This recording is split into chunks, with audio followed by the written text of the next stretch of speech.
কুমিরাঘাটের মূল ভূখণ্ড থেকে ১৭ কিলোমিটার অদূরে বিচ্ছিন্ন এক জনপদ সন্দ্বীপ। এখানকার বাসিন্দাদের ভোগান্তির যেন শেষ নেই। ছোট বড় নৌযানে কোনো মতে সন্দ্বীপ পৌঁছানো গেলেও ভাটার সময় দীর্ঘ কাদাপথ মারিয়ে তীরে উঠতে হয় যাত্রীদের। অনেক ক্ষেত্রে কোলে করে তীরে পৌঁছে দিতে দেখা যায় যাত্রীদের।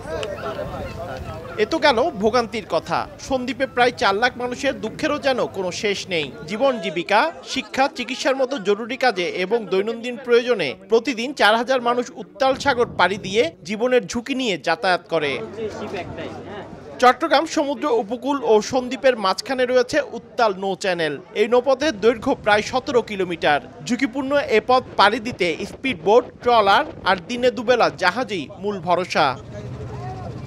এক যুগেরও বেশি সময় ধরে চলা ইজারাদারদের সিন্ডিকেটের কারণে এতদিন যাত্রীরা ছিল জিম্মি। অসহায়ত্বের সুযোগ নিয়ে হাতিয়ে নেওয়া হতো বাড়তি ভাড়া।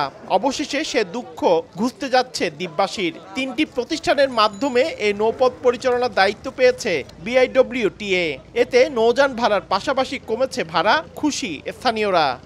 লম্বা লেন ধরতে হতো যে লেনে, কারণ টিকিট পেতে অনেক কষ্ট হইতো, অনেক সময় টিকিটও পাওয়া যেত না।